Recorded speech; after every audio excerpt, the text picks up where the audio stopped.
Fala aí, galera! Me Conta Mais no ar, mais uma vez. E hoje a gente vai falar de um negócio interessantíssimo. Ó, ela que não me ouça aqui, ó. Sonegação. A gente vai falar sobre isso com o Inês, mas antes disso, eu vou contar uma coisa pra vocês. O Me Conta Mais nasceu de uma série de entrevistas que a gente fez com contadores afiliados da gente. A gente percebeu que vocês estudam para um pi, não é isso? E vocês gostam de conteúdo do que a gente chamou de educação funcional, ou seja, vocês gostam realmente de buscar, vocês e os funcionários de vocês, buscar informações importantes para tocar a contabilidade de vocês. Aí a gente se retou com isso. A gente falou assim, vamos conversar com as pessoas mais influentes, mais relevantes do mercado contábil. E galera, a gente chegou para essa galera e falou assim, me conta mais sobre um assunto específico que vai fazer diferença para o contador do outro lado. E é isso que a gente veio fazer aqui. A gente veio te entregar educação de qualidade, agregar na sua vida, sem mimimi, sem blá blá blá, sem conversa mole, durante 1 hora. A gente vai sair daqui hoje com você aprendendo alguma coisa sobre sonegação, tá certo? E hoje eu tô aqui com Inês, né? Ela que é uma especialista desse assunto. Opa, peraí. Veja bem, veja bem, veja bem. A gente teve uma conversa interessante sobre isso antes, né? E aí eu vou dar uma apertadinha na Inês hoje para contar para vocês, porque o meu objetivo aqui, galera, é agregar para você no seu escritório coisas relacionadas à sonegação, que a gente sabe que nenhum cliente seu faz isso, sabemos disso, né? Mas se, quem sabe, porventura fizesse, como lidaríamos com isso? Então agora, roda a vinheta aí, produção!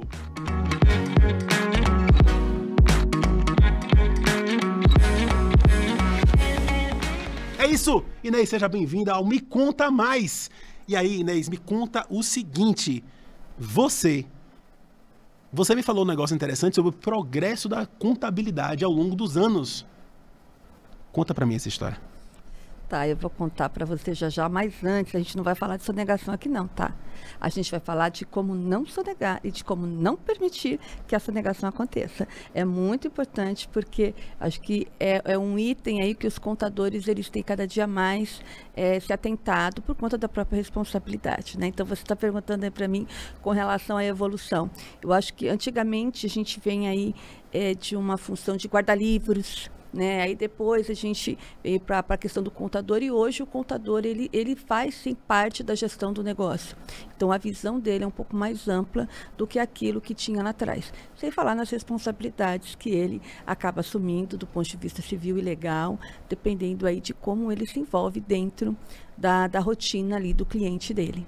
Legal. Você sabe, Inês, que na Austrália, inclusive, tem dois tipos de pessoas, assim, né? Tem o contador, que é o accountant, e tem um bookkeeper, que é a pessoa que faz o trabalho pesado da contabilidade, não necessariamente é um contador, né? Então é interessante, muito interessante você falar assim que tinha o guardador de livros, né? A pessoa dos livros e essa evolução para a contabilidade consultiva que você falou, que eu acho uma coisa absolutamente extraordinária, né? Então assim, vamos, eu achei brilhante o seu take ali, né? E tem que tomar cuidado, é como a gente falou, né? Eu posso provocar você aqui. Exato. E você vai sair da saia justa aqui comigo no processo. Eu sou profissional nesse negócio de botar as pessoas... Tá preparada? Opa, sempre. Que beleza. Quem é contador tá sempre preparado. Ai, meu Deus, é isso! Que beleza, que beleza. Então, vamos lá, né? Hipoteticamente. Então, eu sou contador. Nosso amigo ali do outro lado, amiga do outro lado, é contador, né? Contadora. E ele tá no escritório de contabilidade, tem ali até 10 pessoas e tá, aquela coisa toda assim, a gente sabe, o contador sabe o que a empresa do cliente faz ou não faz, mas só sabe que chegam nos papéis, né? E, eventualmente, o contador, ele vai pegar um cheiro que o cliente tá... ou seja, que ele gasta mais do que ele fatura, que é uma impossibilidade lógica, né? Uhum. Ou então que ele tá comprando mais coisas do que ele deveria. Então, a fatura do cartão de crédito foi muito alta, etc. Os indícios que um bom contador vai pegar para aconselhar o cliente sobre isso. E aí, Inês, eu queria pegar do começo, porque lembre-se, o nosso objetivo aqui é agregar valor para o contador. Vamos lá. Então, vamos pensar na situação onde o contador percebeu que tem alguma coisa que não está encaixando. O que o contador faz? Olha, a primeira coisa que o contador tem que fazer é chamar o cliente dele para conversar. Porque muitas vezes a gente sai de uma premissa de que ali está tendo uma sonegação, mas normalmente a gente está falando de erros. Tá? Então, o que são esses erros? Às vezes, principalmente em pequenos negócios, é muito comum os empresários ali, os microempreendedores, os pequenos empresários, eles confundirem, misturarem as finanças pessoais com as finanças do negócio. E isso acaba impactando aonde? Na fatura de cartão de crédito corporativa da empresa ou até na fatura do cartão de crédito pessoal, porque ele acaba comprando alguma coisa para a empresa na fatura do cartão dele. Então, à medida que a gente vai evoluindo nesta questão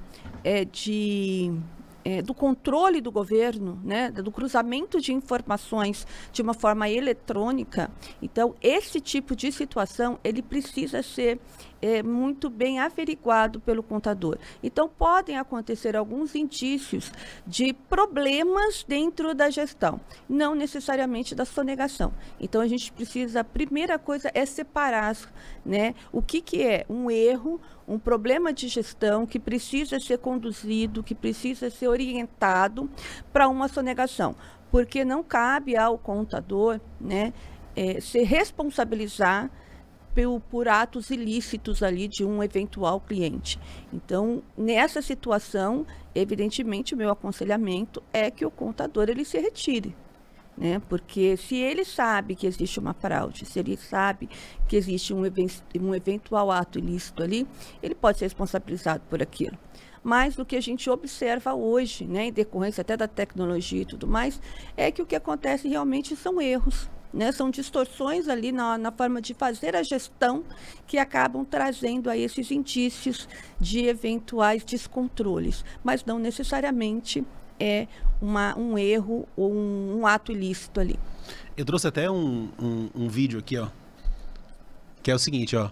Se você for um contador, e aí, Inês, é o que você falou, né? Vou deixar o Titanic aqui na frente, que é o seguinte, o contador não pode ser aquele cara que vai afundar com o navio, né? Ou seja, o naviozão tá descendo e o amigo tá tocando violino. Lembra disso? Sim. Enfim, né? Eu sou velho o suficiente para lembrar desse filme.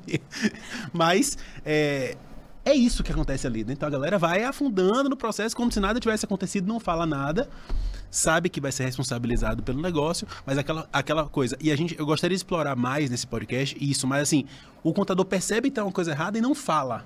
E aí ele, opa, Titanic pro meio dele. Não é isso? E isso é um grande erro, porque ele está não apenas comprometendo o cliente dele, não está agregando valor para o cliente dele, né? Como ele também está comprometendo a própria vida da conta, ou seja, tomar multa, né? Alguma coisa desse tipo, coisa que o valha. Não é isso? Então, Inês, vamos lá, vamos partir do princípio. Deu um cheiro de errado, ou seja, o Titanic veio de guerra, ele, bateu lá no iceberg. Beleza, percebeu que vai para dentro do iceberg, um pouco antes, né? O contador que quer usar uma situação dessas para agregar valor, o que ele faz? Primeira coisa, ele vai sentar na cadeira ali. A gente tem, dentro das grandes companhias, a figura do controller, né, que a gente chama. E eu acredito que os escritórios de contabilidade hoje, eles acabam atuando muito para o governo, junto com o seu cliente. Então, numa situação como essa, é o momento do contador assumir uma posição de gestão de negócio. Então, convidar ali o cliente dele para uma conversa e tentar conhecer o negócio. Nós sabemos, né, para quem... Eu comecei a minha carreira, eu atuei durante 5 anos em escritório de contabilidade, então isso é muito comum, né? Para depois eu aí evoluir para grandes empresas. E dentro desse cenário de escritórios, isso há algum tempo, o que a gente observa? A gente observa que o contador ele acaba registrando fatos, só isso.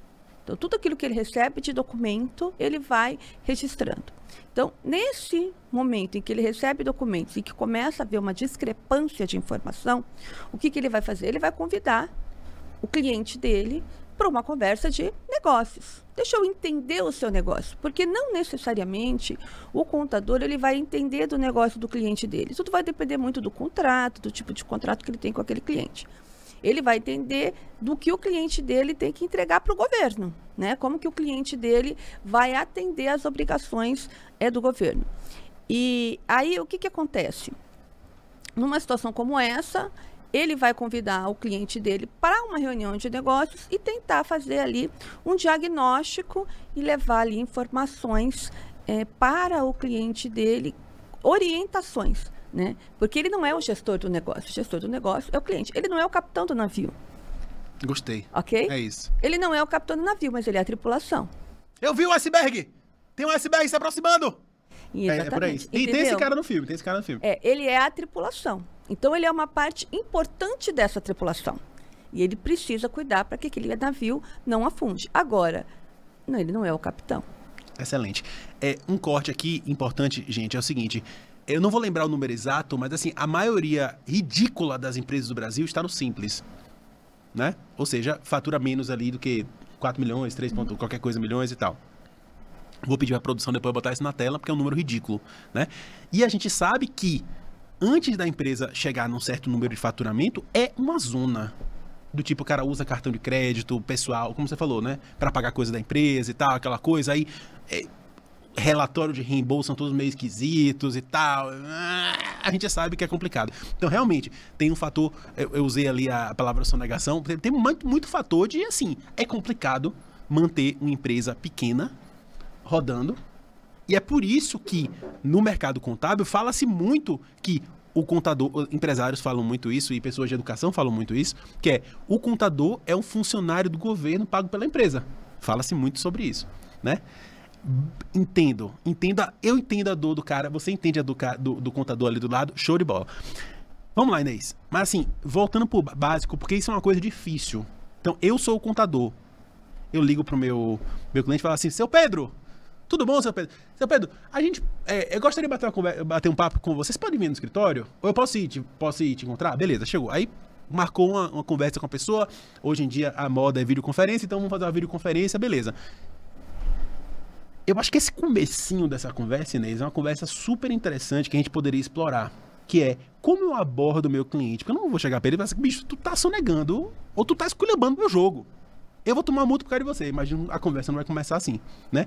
Como você começaria essa conversa com o seu Pedro do outro lado? Eu acho, primeiro, não fazendo nenhum tipo de afirmativa. Boa. Tá? Então, você não vai chegar lá, vai afirmar que ele está fazendo uma coisa ou outra. Por quê? Porque o que você tem são algumas situações, alguns indícios ali de que alguma coisa está errada, né? Mas a gente sabe que nem sempre está errado. Tudo depende do contexto. Então, a primeira coisa é não chegar de uma forma incisiva afirmando as coisas. Eu acho que é abordar o cliente de uma forma colaborativa. Então, eu vim aqui para colaborar com você, para entender o que está acontecendo, porque eu não estou entendendo o que está acontecendo, né? Então, é uma outra situação que é muito comum. As pessoas acham que o contador, ele conhece a verdade de todos os negócios, mas ele não conhece. Muitas vezes ele vê uma situação, ele não entende o que está acontecendo ali, né? Por quê? Porque o fato, ele não corresponde com a técnica. Então, você vai ter que conhecer com maior profundidade o tipo de negócio, porque a legislação, seja tributária, seja a legislação contábil, ela tem vários vieses ali para você fazer uma interpretação. É o tipo de negócio, o tipo de mercadoria, o tipo de operação. Então, são várias pecinhas para um quebra-cabeça que você precisa montar. Então, você vai abordar o seu cliente, porque você está identificando alguma coisa que não está se conectando, tá? Então, assim, olha, a conexão dos seus documentos não está funcionando aqui, não está conectando. Então, você vai convidá-lo para uma conversa, mas de uma forma muito... você querendo entender e não você querendo ensinar. Então. Eu quero o caso. Me conta assim a conversa. Como seria conversa comigo como se eu fosse esse cliente. Vai, fala comigo. Olha nos meus olhos, eu converso comigo. Seu Pedro, já que você chamou o cliente, né? Pedro. Bem, seu Pedro. Oi, seu Pedro, tudo bem? Eu sou a Inês, eu sou a sua contadora. Nós estamos aqui fazendo o trabalho, né, de fechamento das obrigações acessórias da sua empresa e nós identificamos alguns pontos aqui que eu gostaria de esclarecer com o senhor. Pois não. Você teria aí algum minutinho para a gente conversar pessoalmente ou virtualmente? Como que você prefere conversar? Agora. Me conta comigo, Inês. Conversa comigo. Olha, eu identifiquei aqui que dentro do seu cartão de crédito tem algumas aquisições que não correspondem aos documentos que você me mandou, né? Por que isso está acontecendo? Fantástico. E aí o Pedro vai responder o que foi. Aí digamos que o Pedro fala, não, são coisas minhas pessoais. E aí, qual é o próximo passo? Olha, seu Pedro, se o senhor, vou chamar o seu Pedro senhor, porque eu não tenho nenhuma intimidade com ele, né? Mas se o senhor realmente estiver fazendo aquisições pessoais dentro do cartão corporativo, eu indicaria que o senhor avaliasse a possibilidade de ter um cartão específico para as suas aquisições pessoais, porque isso pode gerar um conflito e uma eventual notificação de fiscalização. Aí, o que acontece? Aqui, o que eu fiz? Eu utilizei uma linguagem, e eu vou até me corrigir aqui, porque eu acabei utilizando uma linguagem que é uma linguagem muito corporativa. Então, eu vou ir para um viés de que o seu Pedro é uma pessoa do Simples Nacional, ou é um empreendedor novo, ele não conhece essa linguagem. Então, eu posso também, aqui também, eu posso levar para ele, conversar com ele numa linguagem que ele entenda. Tá? Isso é muito importante também, você entender qual é o perfil do seu cliente do ponto de vista de comunicação. Então, como você vai se comunicar? Então, vou trazer o seu Pedro, uma pessoa que não está habituada ao linguajar, né? Olha, seu Pedro, se o senhor continuar fazendo compra no seu cartão corporativo, compras pessoais, o fiscal pode vir aqui e pode vir aí e te fazer um monte de pergunta. Então, será que não dá para o senhor utilizar um cartão diferente? Se o senhor tiver dificuldade, eu posso sentar com o senhor e a gente pode elaborar um plano para o senhor poder fazer essa transição e o senhor começar a dividir, né, a realmente utilizar aí o seu cartão corporativo somente para a empresa, a sua conta bancária da empresa somente para operações da empresa, mas se o senhor precisar de ajuda, aliás, eu até diria, eu seria até um pouquinho mais incisiva. O que o senhor acha de a gente sentar para conversar e de repente eu posso ajudar o senhor a se organizar nesse sentido? Fantástico. Né? Então, é uma conversa muito colaborativa. Então, não é nenhum julgamento, não é nada, porque a gente tem que entender que as pessoas elas não são obrigadas a saber nada, né? Principalmente quem está começando, né? Ou quem tem uma empresa que cresceu, a gente vê empresas grandes que elas crescem de uma forma estrondosa e aí os controles eles se perdem ali no meio e eles precisam de ajuda para poder se organizar. Então a gente tem que seguir nessa linha. Então é uma linha colaborativa no sentido de que eu não sei, você também não sabe, mas a gente junta o que eu sei, eu vou acrescentar naquilo que você, o que eu sei de regra e de lei, eu vou acrescentar aquilo que você sabe ou que você precisa do ponto de vista de gestão do seu negócio. Então, é dessa forma que você tem que fazer uma abordagem. Então, é uma abordagem colaborativa. Fantástico.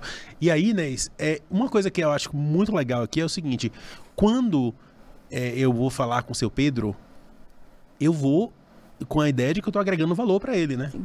Então, assim, eu estou dando um passo a mais. Eu imagino, de cada 10 contadores, quantos deles tomariam essa iniciativa proativa de conversar com o seu Pedro?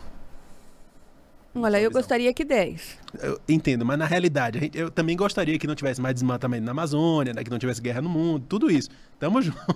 Mas me conte, de 10, quantos efetivamente fazem isso? Olha, eu acredito que dentro do que está ali em contrato e tudo mais, eu acredito que uns 40% dos contadores fariam isso. Fariam. Né? Eu acho que isso está muito ligado também ao tipo de relacionamento que foi criado. Né? Porque a gente tem que entender que hoje a gente também tem muitas contabilidades, que elas são contabilidades virtuais. Né? Então, se você é uma contabilidade presente, então qual que é a diferença de você ser uma contabilidade presente? Né? É você exatamente ter esse contato direto com o seu cliente. Separar um pouquinho do seu tempo ali para tentar analisar o negócio do seu cliente de uma forma menos governamental, né? E mais do ponto de vista de gestão, para que esses 40%, 30% da sua carteira de clientes, para que você possa atender 100% da sua carteira de clientes de uma forma muito mais personalizada. Então, se eu tenho um escritório que tem 1.000, 2.000 clientes, você fala assim, Inês, mas eu tenho 3.000 clientes na minha carteira. É inviável, eu não consigo, né, fazer isso.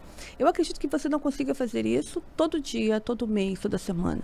Mas você consegue ali sim fazer, né, essa abordagem, fazer uma análise periódica para tentar conversar com o seu cliente.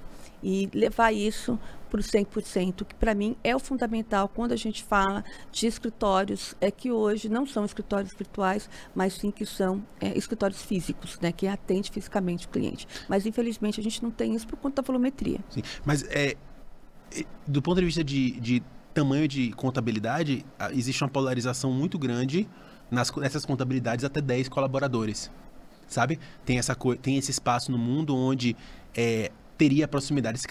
Esses caras têm 100, 200, 300 clientes, né? E ele normalmente engasga nesses 10 colaboradores porque é mais difícil escalar, mas se é uma conversa para outro, me conta mais. O ponto é, essa conversa que Inês falou, dos 40% que Inês falou que fariam esse approach, essa pegada proativa, esses 40% tem mais chance de aumentar o valor que eles cobram por mês. Mas 10 dos 10 querem aumentar o valor que se cobra por mês. Mas só 40 fariam uma abordagem proativa para evitar que seu Pedro se estrepe no leão. Então, veja como as coisas são tão ligadas, né? Essa questão da sonegação, né? Do seu Pedro, da conversa e tal, aquela coisa, e como você pode usar até situações como essa para agregar valor, para aumentar o seu ticket médio, que é o que todo mundo quer, né? 100% da galera do outro lado da câmera quer isso. A gente pode usar atendimento e atenção e empatia e tudo isso, e até a própria lei, né? Por que não? Para a gente aumentar os nossos contratos. E aí, ok, beleza. Agora a gente vai fazer o seguinte, voltando pro nosso filme. Aí o contador foi aquele cara lá do Titanic que ele falou: tá chegando, o iceberg, tá vindo. Aí o capitão do barco fez o quê? Ignorou. Ele tava tomando vinho lá, tava tomando uísque com as pernas pra cima, no baile, aquela coisa lá no Titanic, ele deixou pra lá. Aí agora o navio velho de guerra, o Titanic, bateu no iceberg. O cliente foi notificado. E agora, Inês, o que faz o contador? Agora a gente tem duas frentes aqui, né? A primeira frente é atender a notificação. Então, eu vou entender ali o que foi que o fisco notificou para verificar se eu, internamente do meu escritório, se eu tenho todas as informações que foram solicitadas. Então, se eu tenho todas as informações, eu vou montar aquela notificação, vou montar aquele atendimento para poder fazer a apresentação. A segunda fase qual é? Então, eu vou nesse primeiro cenário, onde eu tenho toda a documentação. O contador, ele é responsável por atender a notificação, né? Mas ele não é responsável pelo negócio. Então, antes dele atender a notificação, é fundamental que ele apresente todo o processo para o cliente dele. Fala assim: olha, eu estou entregando isso aqui, essa notificação é por causa disso, e eu estou entregando esta documentação. Aqui eu já estou falando no atendimento, daqui a pouquinho a gente fala no pré, tá? Agora, tem algumas situações em que a documentação não está no poder do contador, né? O fisco pode fazer ali algumas alegações, né? Algumas solicitações que a documentação não está em poder do contador. Neste caso, existem duas frentes. Primeiro, a gente sempre vai precisar consultar um advogado, né? Para entender se aquilo que está sendo solicitado, se o contador não tiver essa expertise, muitas vezes o contador ele tem essa expertise, se aquilo que foi solicitado é ou não legítimo, porque às vezes existem notificações, né, em que o fisco pede documentos que aquilo não é obrigatório, né? O cliente não precisa fornecer aquela informação. Mas a gente costuma, né, ser aí, eu acho que isso é fundamental, ter um bom relacionamento com o fisco. Se você não está fazendo nada de errado, não tem por que você não apresentar, exceto se a documentação for algo muito complicado e tudo mais. Mas e aí você consultar um advogado para tentar entender por que aquela documentação está sendo solicitada e quais são os riscos de você não apresentar uma determinada documentação. Então, esse é o ponto. Mas antes disso, né, quando você recebe uma notificação, é importante que você sente com o seu cliente para falar para ele o seguinte: explicar para ele o que é aquilo. Né? Você não fazer as coisas de uma forma automática. Então, informar para o seu cliente: olha, você está recebendo essa notificação, essa documentação eu tenho, eu vou responder desta forma, eu vou fazer esse tipo de alegação para o fisco. Tá ok para você? Né? Muitas vezes, isso é de praxe. O cliente vai falar o seguinte: faz aí aquilo que você achar melhor, porque eu não entendo nada disso. Eita, meu Deus, palavras mágicas. Entendeu? Então, isso pode acontecer. Então, ele fala assim: olha, eu não entendo nada disso, você é meu contador, você que responda. Então, aí nessa situação é que o contador vai verificar o quê? O histórico do cliente dele. Então, ele vai assim: olha, tudo bem, então vou entregar mediante a documentação que eu tenho aqui. Agora, se o cliente falar: não, olha, coloca essa informação aí, coloca essa outra informação, a gente tem que tomar cuidado com a informação que eu estou colocando, se ela está em acordo, se ela está conforme com a documentação que eu estou preparando. Né? Então, não adianta querer inventar, não adianta querer colocar situações que não existem, porque é o contador que vai assinar aquilo ali, que vai entregar aquele documento. Quando eu falo assinar, geralmente quem assina as notificações é o dono, tá? É ali o dono do negócio, é o seu Pedro que vai assinar. Então Seu Pedro, presta atenção, seu Pedro, fica ligado. Vai assinar, mas o contador ele tem uma responsabilidade solidária em cima disso. Então, em resumo, eu recebi uma notificação, a primeira coisa é eu sentar com o meu cliente e explicar para ele o que é aquela notificação. E se eu conseguir identificar o que foi que originou aquela notificação. Para quê?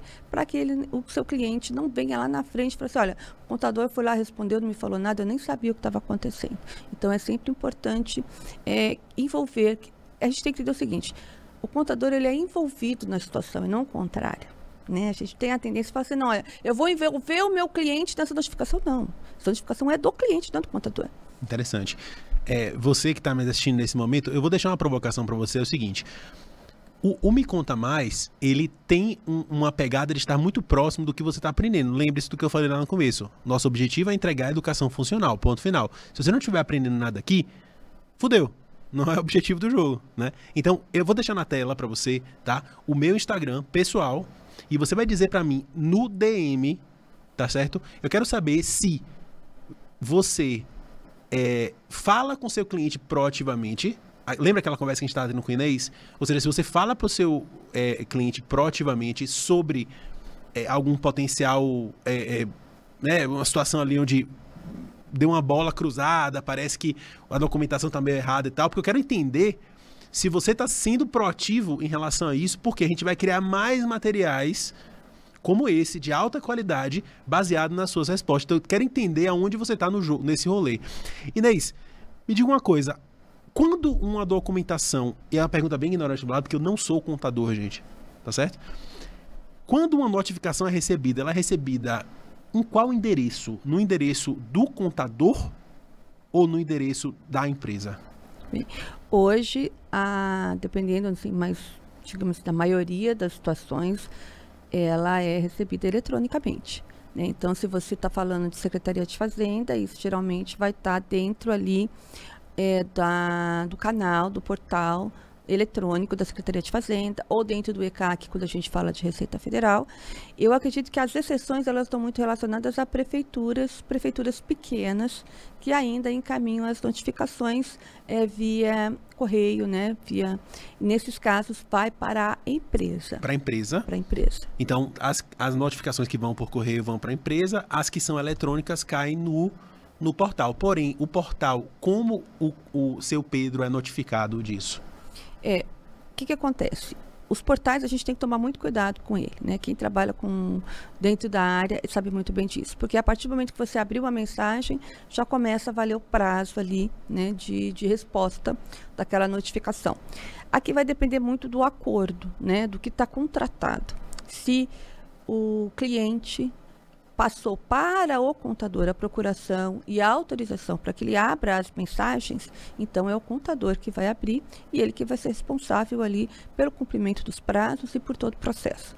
Se o cliente falar assim, não, eu não quero, eu quero eu abrir, porque quando eu abrir eu já fico sabendo, aí eu te comunico, porque existem algumas situações, inclusive, que o atendimento dessa notificação, ela não faz parte do escopo do trabalho do contador. Legal. Então, vai ser digamos assim, um contrato à parte para poder fazer o cumprimento daquela notificação específica. Mas, normalmente, não. Normalmente, faz parte ali do contrato, né, de prestação de serviços. Então, nesses casos, o que acontece? Então, o contador, uma vez autorizado, é ele quem abre, né?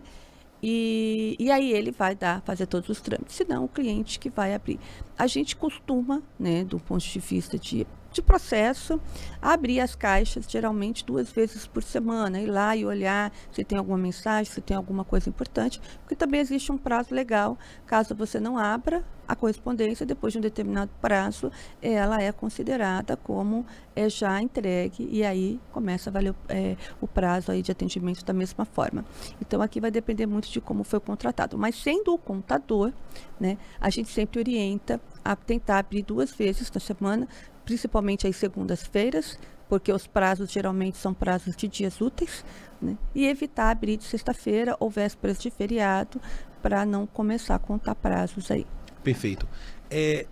Inês, deixa eu dizer uma coisa, assim, independente se seu Pedro está registrado no município pequeno ou em outros, ou seja, notificações de outros órgãos, acho que uma coisa importante é o seguinte: existe um problema velado que é seu Pedro colocar o endereço da casa dele no registro da empresa, né? Ou seja, só tem 3 opções no mundo para o cara registrar uma empresa, né? Ou seu Pedro ele bota o endereço da casa dele, ele pode se mudar e aí as correspondências vão extraviar e seu Pedro vai se né? Todos entendemos aqui. Ou seu Pedro vai ter que alugar um escritório, que isso é uma coisa que gera um custo. Então, como tem a maior parte das empresas que estão no Simples Nacional, não é muito dinheiro que roda dentro da empresa anualmente, pelo menos legalmente falando. E isso gera um problema, porque é um custo a mais, o cara tem um escritório, de estrutura física e tal. Enfim, estamos indo para um mundo onde a economia está cada vez mais nas nuvens, né? Ou seu Pedro pode adquirir um escritório virtual e aí eu fazer o merchan da Hello Company Hero. Né? Isso, ou seja, o maior provedor de escritórios virtuais do Brasil hoje é a Company Hero. Que diabo é isso? Se você está nos assistindo e você não sabe, está perdendo tempo, porque os melhores endereços das maiores cidades do Brasil estão conosco, ou seja, você contrata o endereço para seu Pedro lá na Avenida Paulista, o número XPTO, não sei das quantas e tal, o negócio mais lindo que você tiver lá em qualquer cidade, as maiores cidades do Brasil, e seu Pedro não tem mais o problema, porque a correspondência chega, o pessoal pega, escaneia e manda por e-mail. E aí, 0 chance de dar BO na frente da correspondência. Voltando pro processo do seu Pedro levou a notificação. Seu Pedro, ele pode inicialmente ter aberto a comunicação ou o contador abriu. De cada 10 situações de notificação, quantas o seu Pedro fica puto com a contabilidade? Olha, eu acredito que 2. 2? Tá bem, você tá bem, contador. Tá tranquilo. Eu acho que 2, porque eu acho que existe uma relação. Quando que ele não vai. Quando ele vai, digamos assim, ficar puto com a contabilidade? Quando não existe uma relação mínima de confiança. Então, eu acredito, vou colocar 2 ali, estou chutando alto, tá? Porque se o contador está com aquele cliente, existe um mínimo de relação de confiança ali, tá? E o seu Pedro sabe o que ele está fazendo, o que ele está deixando de fazer. Mas antes eu queria só fazer um adendo aqui com relação ao endereço das empresas. Primeiro... Vai falar bem da gente, fala bem da gente. Então, vamos lá. Primeira coisa, é interessante, ao abrir a sua empresa, identificar se o seu endereço permite ali a abertura de uma empresa. Por exemplo, você mora num prédio, você mora num apartamento, excelente. que às vezes não é permitido você abrir um CNPJ naquele endereço. Né? Então, você já nasce irregular. Né? Então, essa Faz um coraçãozinho, Neis. Faz um coraçãozinho, porque essa mereceu, é isso. Aê! Então, essa é uma questão bastante interessante, algo a se considerar. Uma vez que, né, suportar, e aí, já que a gente já superou essa questão de se o endereço pode ou não ser, a segunda coisa eu tenho pessoa naquele endereço para receber esse tipo de comunicação de uma forma permanente. Então, isso é muito importante. Porque, eu vou abrir lá no quintal da casa da minha sogra, ou da minha mãe, ou da minha tia, ou da minha amiga, porque lá pode. Mas aí, essas pessoas, elas não costumam ficar em casa. Aí, chega uma notificação, o cachorro come, chove, derrete, tudo mais, e aí você não recebe aquilo. E aí... Se estrepou do mesmo jeito. Grande. Mas eu também vou fazer, já que foi feito o merchan aqui, já vou fazer uma coisinha para o pessoal da Hello. A responsabilidade é de vocês também. Então, se recebeu uma notificação, chegou uma notificação no endereço de vocês, o cliente de vocês não recebeu essa notificação em tempo hábil, eu nem preciso dizer, né, exatamente, quem é que nessa situação. Exatamente, né? exatamente. Então, quem é que acaba sendo também responsabilizado caso essa notificação não seja atendida em tempo hábil. Então, é muito importante, parece que é uma bobagem, mas o endereço e a pessoa que é responsável por aquele endereço também faz parte do seu processo e também pode te prejudicar, né? Pode prejudicar a sua empresa no ponto de vista de recebimento de correspondências, correspondências importantes. E eu não estou falando não só governamentais, não, né? De clientes, de fornecedores, de eventos, enfim, você pode perder muitas oportunidades em decorrência dessa questão. Mas a gente vai focar aqui na questão dos órgãos governamentais e de notificações oficiais, tá? Então tem que tomar muito cuidado. Fantástico. O merchan saiu muito melhor do que o encomendado. Na melhor das hipóteses, eu nem sonhei que o merchan ia dar bom desse E eu nem jeito. mandei, nem tem número de Pix, não, tá, gente? Porque isso Não é uma combinou. realidade, né? A gente não combinou nada. Porque veio essa ação e assim, e isso é muito comum de acontecer. Né? A notificação fica perdida, às vezes até em portaria das empresas.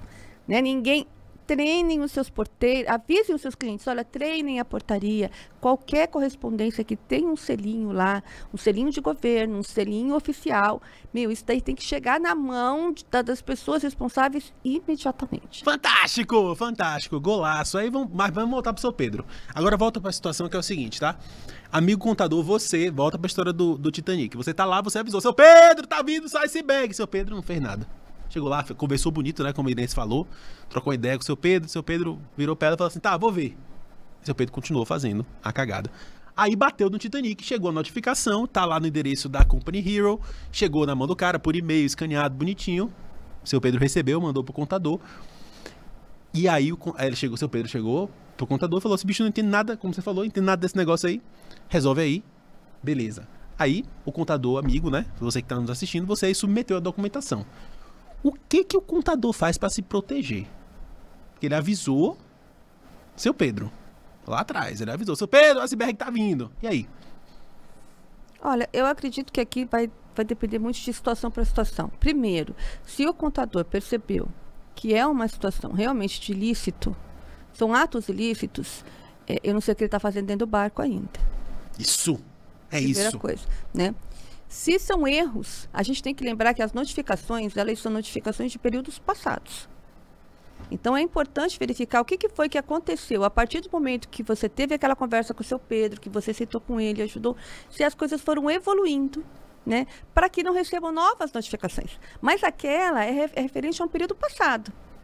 Então, se é referente a um período passado, então você vai fazer o quê? Você vai fazer toda uma documentação, você vai ali, se for o caso, procurar ali a ajuda de um advogado e prescrever, porque a legislação, ela permite também o erro de fato, né? Que não é sonegação, ainda mais numa situação que a gente vive de Brasil, né? Que é tudo muito complexo do ponto de vista de legislação. Então, se é uma situação passada, que o contador tem conhecimento e que ele já está trabalhando naquilo, então o que ele vai fazer? O cliente dele já tem que estar sabendo, olha, tudo isso daqui já gera esse risco para você, isso pode acontecer. Então, se o seu Pedro foi bem orientado, ele não vai ter surpresa nenhuma, mesmo se ele for autuado. Ele vai falar, você tinha comentado com isso e realmente aconteceu. Né? Então, é importante que não haja surpresa negativa para o seu cliente. Então, a partir do momento que você está acompanhando o seu cliente, ele recebeu uma notificação de algo que vocês já estão tratando e que é erro, não é ato ilícito, você não tem por que você se manter numa situação de ato ilícito. Né? Aí é um risco seu, afunda junto com o Titanic lá, entendeu? Agora, se você achou um erro ali, exatamente. O violino vai tocando e o navio... E você junto. Agora, se é uma situação de erro que vocês estão tratando, que você está conduzindo o seu cliente, não é surpresa para ninguém, ele já sabia que isso poderia acontecer, então o que você vai fazer é responder aquela notificação da melhor forma possível e tentando reduzir ali, dentro das possibilidades, os impactos daquela notificação. Fantástico, fantástico. E aí, assim, dentro do universo das possibilidades, né? Se fosse contador, eu ia preferir sempre fazer a notificação, avisar o cliente de forma proativa. Por quê? Eu estou agregando valor, falamos sobre isso. Isso me dá insumo para chegar no fim do contrato e dizer assim, seu Pedro, o negócio é o seguinte, a gente está fazendo isso, está fazendo aquilo, não sei o que, a gente está evitando esses problemas aqui, vamos fazer um reajuste de valores. Afinal de contas, muitas vezes, o problema muito grande de contabilidades seu Pedro vai aumentando de faturamento. O seu Pedro começou com a gente aqui, sei lá, faturando 100 mil por ano, daqui a pouco o seu Pedro está faturando 2 milhões, eu continuo ganhando os mesmos, sei lá, 2, 3 mil reais por mês, né, com o seu Pedro, e eu não tenho insumo para falar com ele, porque eu não criei isso. Então, assim, sendo proativo, eu prefiro usar essa proatividade lá na frente. Tendo dito isso, se eu não faço proativamente isso, sou notificado, eu fico com a cara um pouco de incompetente, porque estava lá atrás, eu não falei com o seu Pedro, mas eu também posso lidar com a situação da notificação de uma forma legal, que foi como você falou, né? Tá, beleza, fomos notificados aqui, foi um erro, não sei o que, vamos acertar e vamos melhorar. Então, você que está do outro lado, tem duas etapas.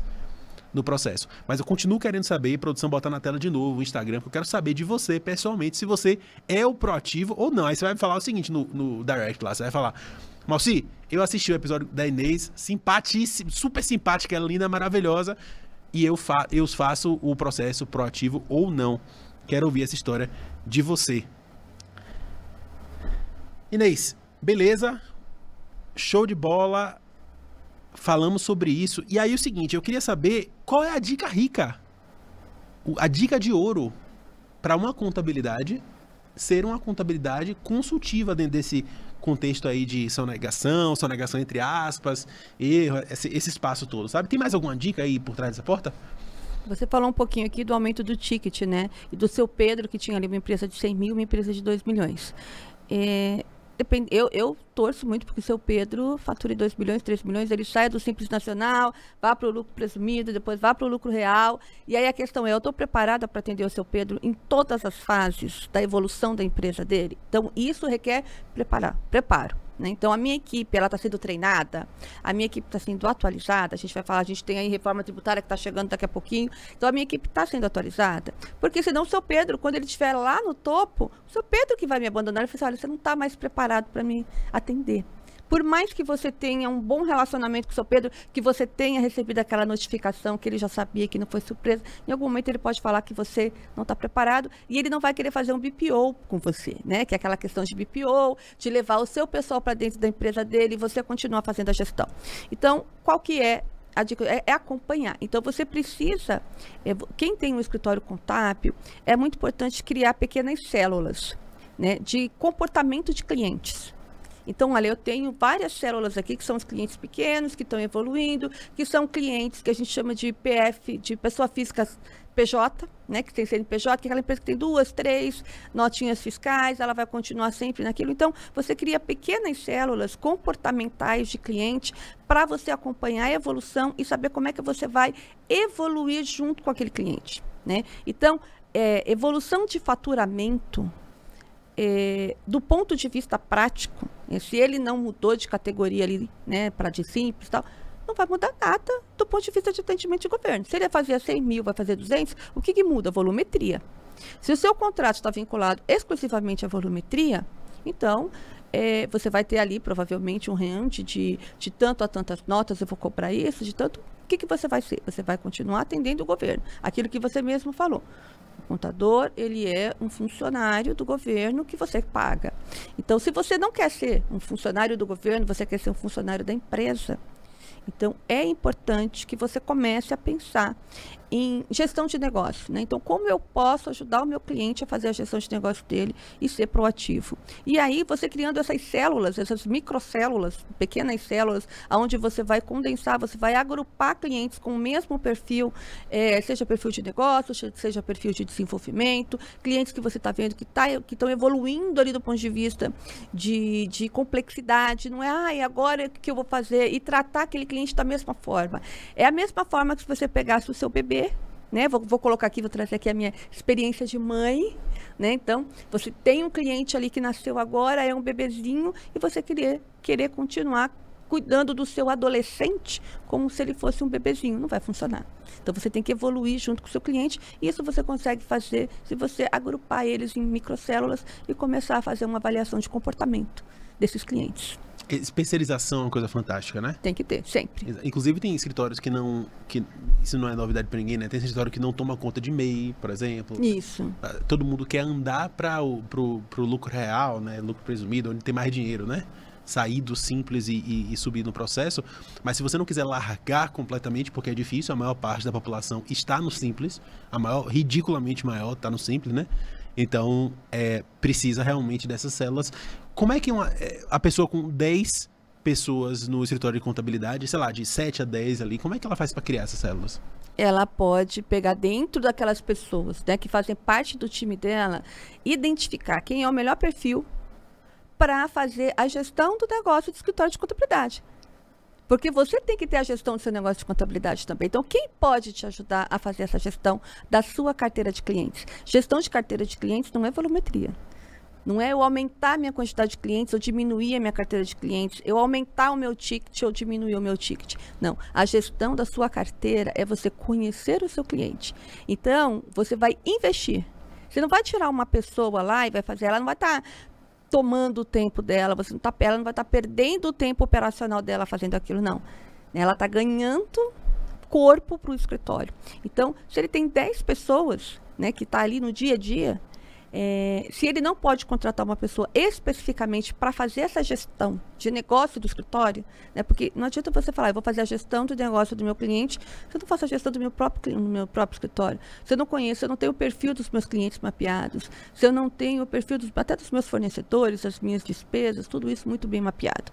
Então, você vai ter que escolher entre uma dessas pessoas, né, você provavelmente tem ali um coordenador, você tem um responsável, um líder, e às vezes esse líder não tem, né? É muito importante. A gente geralmente foca no líder ali. Às vezes esse líder é um líder operacional, ele não é um líder estratégico. Então você vai ter que ter uma pessoa que você vai selecionar ali dentro do seu grupo, que você observa que ela tem um perfil de liderança estratégica para poder fazer isso, e ela vai reservar ali um tempo, porque a gente sabe que a gente tem a parte período de fechamento e tudo mais. Se você não consegue ter uma pessoa exclusiva para isso, é importante que você selecione alguém para pelo menos part-time poder fazer essa gestão da sua carteira de clientes.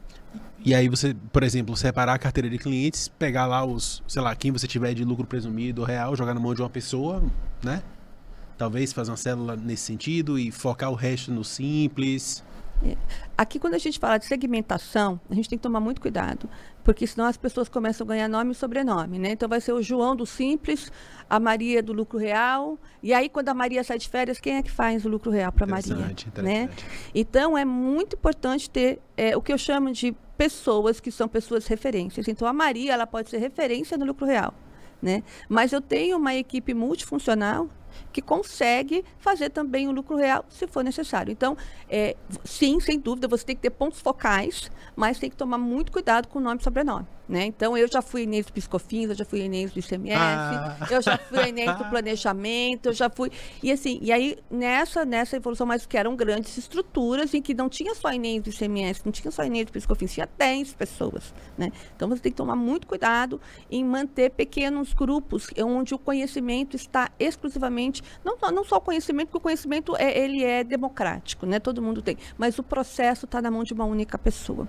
Então, ao criar essas células, sim, eu acho que é super válido você ter células específicas, né, para cada um, mas não exclusivas em determinadas pessoas. Tem que tomar muito cuidado para não concentrar tudo isso em uma ou duas pessoas, do ponto de vista de processo mesmo. Excelente, excelente, excelente. E a dica de ouro para aumento de contratos? Primeiro, para você aumentar sua carteira de cliente, está muito relacionado com os seus clientes já existentes. Então, a gente sabe que no mercado de serviços, principalmente quando a gente fala técnico, a gente vai ter aí muita questão da indicação. Indicação. Porque é confiança, né? E confiança você só consegue através de indicação ou através ali, não é preço só, tá? Então, acho que tem gente que vai atrás de você pelo preço. Mas eu costumo dizer o seguinte, se você vende aquilo que o seu cliente quer, você não está vendendo, você está entregando. Ele já quer, você vai lá, você tem, você entrega. Pronto, né? Agora, se você leva para o seu cliente, agrega valor para o seu cliente e leva coisas para ele que ele precisa e nem sabia, aí você está agregando valor. Aí ele vai falar assim, nossa, eu tenho um contador que quando eu cheguei lá, ele é completamente diferente do meu antigo contador. O cara me trouxe umas coisas que eu nem sabia que existia. Eu acho que vale a pena você conversar com ele. Então, é isso que vai agregar valor, né? Então, vai agregar valor é o quê? É você levar essa personalidade para o seu atendimento, né? Porque hoje você está competindo com os escritórios virtuais. Eu trabalhei em um grande escritório virtual. Então, você está competindo com esses caras, principalmente quem está no Simples Nacional, quem está no meio, acaba competindo. Então, o que te diferencia? Diferencia o seu atendimento personalizado. Não dá para fazer full, mas dá para você começar a criar uma estrutura. Então, isso é muito importante. é você ser um gestor de negócio e não apenas um funcionário de governo. E isso dá para montar estratégias. Eu não vou fazer isso com 300 clientes da minha carteira.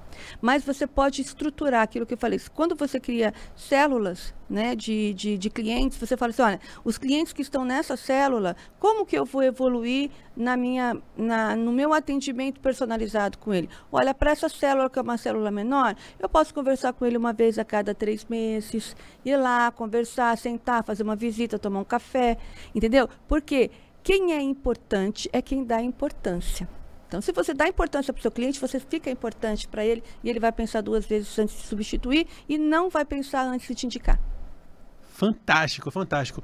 E isso, Inês, é uma coisa que a gente vai explorar mais nos outros Me Conta Mais, mas assim, essa questão da indicação é extraordinariamente importante. Fico puto com isso, porque é o seguinte, imagina, dentro de uma empresa de contabilidade, você é contador, você é empresário de contabilidade, porque você sabe que dificilmente os clientes vão embora. O nome disso é LT, né? Lifetime, ou seja, quanto tempo um cliente fica com você, quantidade de meses e tal, é enorme. Né? As empresas, as contabilidades que prestam serviço um pouco melhor têm um churn, ou seja, a quantidade de clientes que vão embora muito baixo. Né? Ou seja, é fantástico, para ganhar dinheiro é fantástico uma empresa dessa. O grande lance é, você teria que estar vendendo mais além da indicação. E a gente vai falar isso em outros Me Conta Mais. Essa é uma coisa extraordinária que a Inês trouxe também. Super importante. Porque, querendo ou não, dentro da sua empresa hoje, você é limitado, a maior parte das empresas de contabilidade é limitada tão somente pelas clientes que gostam de você e que, portanto, te indicam. Ou seja, se a estatística que a Inês trouxe estiver certa, só 40% de vocês assistindo levam coisas proativas para o seu Pedro. Ou seja, só vocês têm a chance, os 40%, só esses têm a chance de serem indicados. Como a Inês falou aqui agora, dizer assim, pô, meu contador é foda, meu contador trouxe para mim um negócio diferente. Ninguém nunca falou nada comigo sobre isso. Entendeu? Isso só quem dá importância. Como é? Exatamente. Como é que é o negócio? Eu acho que é importante quem dá importância. É isso. Né? Fantástico. Eu só queria trazer uma curiosidade para vocês. Aqui você falou essa questão da fidelidade. Né? Meu marido, ele tem uma loja. E o contador dele, ai, meu Deus, foi o meu primeiro patrão. Ai, ok. É uma história feliz, então, né? É uma história feliz. Ok. Foi o meu primeiro escritório de contabilidade onde eu trabalhei. E a minha confiança naquele escritório de contabilidade era tão grande que mesmo depois de 15 anos que eu já tinha saído de lá, que eu falei para meu marido quando ele abriu a loja, coloca a sua loja lá porque os caras são bons. E o meu marido está lá nesse escritório há 20 anos. Né? Vocês começam a fazer a conta, eu vou ter a minha idade daqui a pouquinho aí, mas é mais ou menos isso. Então, essa questão da fidelidade e dessa abertura, e eles fazem exatamente isso que eu estou trazendo para vocês. Né? Com exceção dos 40%, que é o Instituto Inês de Estatística, que eu trouxe para vocês. Tá? Competindo com o IPE. Fonte fidedigna, 40% que a gente está trazendo aqui. Eu que trouxe isso, que é uma percepção minha, não é nada oficial. Isso que eu estou trazendo para vocês, de criar células, de conversar com o cliente, de ligar para o cliente, saber como é que está, saber... Isso é algo que acontece, né? Esse escritório, que foi o meu primeiro escritório onde eu trabalhei, faz isso, né? E depois desse primeiro escritório, eu trabalhei num segundo escritório. Então, por que eu indiquei o primeiro? Né? Eu trabalhei em 2 escritórios. Não porque o segundo fosse ruim, né? Mas porque eu sentia que os clientes do primeiro eles eram mais acolhidos e eu queria isso para o meu marido. E ele está lá até hoje, né? Com esse escritório de contabilidade. Eu queria trazer para vocês essa experiência pessoal, né? Não é porque eu fui a melhor, como diria o meu antigo patrão, hoje ele já é falecido, mas a esposa dele toca, né, o escritório agora. Não é porque eu fui a melhor funcionária que aquele escritório já teve, não. Mas é porque realmente o escritório, ele é um escritório referência para mim do ponto de vista de atendimento do cliente. Fantástico, excelente história. E seu marido não é o seu Pedro, né? Meu marido não é o seu Pedro. Maravilha, maravilha. Vamos lá, de tudo isso aqui que a gente falou, um tema que a gente vai bater muito é a tal da reforma tributária que vem por aí. Muda alguma coisa pra gente? Totalmente. Ai, meu Deus. Total. Aqui vocês precisam, vocês que são... Agora eu vou falar assim, ó, com você. Que é de escritório contábil. Cuidado com o seu contrato. Olha, vai lá agora e lê o seu contrato de prestação de serviços. Por quê? A maioria dos contratos de prestação de serviço diz que o prestador de serviço é obrigado, né, a atender às alterações legais sem aumento de custo no contrato. Ok? Então, toda alteração legal, né, ela não vai trazer aumento de custo para o cliente e ela deve ser atendida pelo prestador de serviços. Quando a gente fala de reforma tributária, a gente está falando de uma reforma estrutural, que vai mudar muita coisa. Então, se o seu contrato tem essa previsão, você já procura, entendeu? Fazer um aditivo, fazer um adendo, conversar com o seu cliente, explicar para ele que olha, eu vou atender as obrigações, as alterações legais, de obrigação acessória, de legislação, vírgula, exceto a reforma tributária. Né? E você já precisa começar a conversar com o seu cliente. Se você não conversou com o seu cliente sobre reforma tributária, este é o momento. A gente sabe que a gente vai ter 10 anos aí para que tudo se conclua, mas a partir de 2024 a gente já começa a ter as primeiras modificações, né, os primeiros impactos dessa reforma, ela sendo votada no Senado agora, e a gente já começa a ter os primeiros impactos, e eles são impactos que são impactos de operação, vai mudar tudo, pode mudar o documento fiscal, a gente não sabe ainda, mas pode mudar o documento fiscal, pode mudar a obrigação acessória, pode implementar novas obrigações, pode implementar novos documentos, e a gente sabe o seguinte, que a transição prevê que você vai continuar trabalhando nos dois mundos. Então, se você não tiver uma negociação com o seu cliente, você vai estar fazendo 2 processos e cobrando 1. Então, se você tem 300 clientes, você vai ter 600, recebendo por 300. Por quê? Porque você vai ter que ter 2 legislações. O Simples Nacional e os MEIs, eles não serão impactados pela reforma tributária, para quem acredita. Eu não acredito. Meu Deus! Mas isso, por quê? Porque não tem como não ser impactado, né? Então, a gente vai ter, sim, alguns impactos e precisa tomar cuidado. Talvez eles não tenham impactos tão relevantes e significantes quanto as demais empresas. Mas como que você faz parte de um ecossistema onde existe uma legislação que vai impactar toda uma base estrutural e você não vai ser impactado como aquilo, né? É a mesma coisa de você falar que teve um terremoto, né? Sua casa pode até não ter caído, mas com certeza a estrutura dela foi abalada de alguma forma. Então, é dessa forma que eu vejo. Então, verifique o seu contrato, como ele está escrito com relação às alterações de legislação, né? E tratem com seus clientes de uma forma muito específica os eventuais impactos da reforma tributária. Fantástico, fantástico. Me conta mais com Inês. Falamos sobre sonegação entre aspas, seu Pedro, um monte de coisa. Eu quero saber, de verdade, pessoalmente, se você aprendeu alguma coisa aqui hoje. Se você não aprendeu alguma coisa aqui hoje, tem uma coisa muito errada com o que a gente está fazendo, uma coisa muito errada do que a gente contou aqui no nosso projeto. Então, pessoalmente, me manda um alô aqui embaixo, por favor, se você aprendeu alguma coisa nessa hora que nós compartilhamos. Inês, querida, muito obrigado. Foi ótimo. Eu achei fantástico. Conhecemos muito bem seu Pedro e agora, com alguma sorte, o nosso contador do outro lado ali vai sair daqui depois dessa 1 hora já aplicando, já lendo o contrato, já pensando em como vai falar com os seus Pedros do outro lado do processo. Me conta mais, de volta. Obrigado, querida. Bem, eu agradeço vocês aqui pela presença e eu vou dar só mais um apontamento aqui final para os nossos contadores, né? Não esqueçam de cuidar do negócio de vocês também, tá bom? Me conta mais. Beijo. Partiu.